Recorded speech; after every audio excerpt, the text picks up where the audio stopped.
మగవాళ్ళు ఈ తప్పులు చేస్తే ఆడవారికి అసలు నచ్చవట. ఎందుకంటే మగవాళ్ళు ఆడవాళ్ళు తమను ఇష్టపడాలని కోరుకుంటారు. ఆడవాళ్ళు ఇష్టపడేలా ఉండాలని తెగ ప్రయత్నాలు చేస్తారు.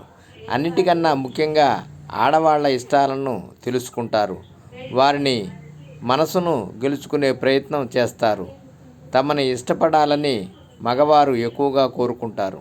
అయితే అలా ఇష్టపడాలంటే వారికి నచ్చిన పనులు చేసి ఇంప్రెస్ చేస్తారు. ఇప్పుడు మనం ఆడవాళ్లకు ఎలాంటి పనులు చేస్తే మగవారిని ఇష్టపడతారో ఇప్పుడు తెలుసుకుందాం. ఆడవాళ్ళు ఆశాజీవులు అని పెద్దలు ఊరికే అనలేదు. భర్తల విషయంలో అయితే ఇక చెప్పనక్కర్లేదు. ఎవరితో ఉండకూడదు, నా భర్త నాకే సొంతం అనుకుంటారు. నలుగురిలో ఉన్న వారినే ప్రత్యేకంగా చూడాలని కోరుకుంటారు. అలా కాకుండా వేరే వారికి ఎక్కువగా ఇంపార్టెన్స్ ఇస్తే అస్సలు తట్టుకోలేరు. అందుకే వారిని ఇలాంటి విషయాల్లో ఇంప్రెస్ చేయటం మంచిది. భార్యల విషయంలో ఎప్పుడు ఏ విషయంలో తొందరపడవద్దు.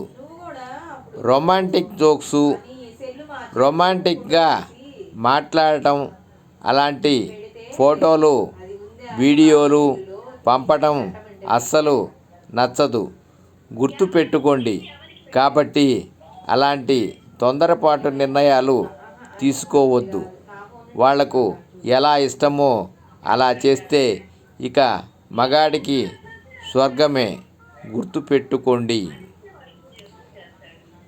మాట ఇచ్చి తప్పటం మంచిది కాదు. ఆడవాళ్ళు ఇలాంటి విషయాల్లో ఎక్కువగా పట్టించుకుంటారు. తనకి మాట ఇస్తే వాటిని ఎప్పుడూ కూడా అస్సలు మార్చొద్దు. అలా కాకుండా వారిని మోసం చేయటం, మోసగించడం చేస్తే వారికి మీపై కోపం వస్తుంది. అబద్ధాలు ఎట్టి పరిస్థితులలో చెప్పకండి, తట్టుకోలేరు. అలాగే తన ఇష్టమైన వాటి విషయంలో మాట తప్పితే ఇక మిమ్మల్ని దూరం పెట్టేస్తారు. ఈ మధ్యకాలంలో మహిళలు కాస్త స్మార్ట్ అయ్యారు. వారిని ఎంత బుజ్జగించి అంతో కొంత బతిమాలితేనే వారికి నచ్చుతుంది. అందుకే మొండిగా ఉండకుండా వారిని బుజ్జగిస్తే చాలు. ఇక మీకు ప్రతి రాత్రి తొలి రాత్రే. గుండెల్లో పెట్టుకొని చూసుకుంటారు. ఏవైనా విషయాలు పంచుకోవాలని, వారి సమస్యల్ని తెలుసుకునే ప్రయత్నం చేయాలని ప్రతి మహిళ అనుకుంటుంది. అలా వారిని అర్థం చేసుకోకుండా మాట్లాడకుండా ఉంటే మీరు ఆమె దృష్టిలో వెనక్కి పడిపోయినట్లే.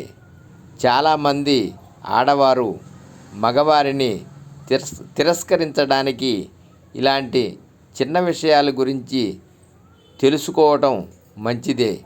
మనమే ప్రపంచం అని వచ్చిన వారికి కాస్త ప్రేమను చూపించగలిగితే స్వర్గం కళ్ళ ముందే ఉంటుంది. అష్టైశ్వర్యాలు కూడా కలుగుతాయి. ఇదండి, గుర్తుంచుకోండి. సర్వే జనా సుఖినో భవంతు.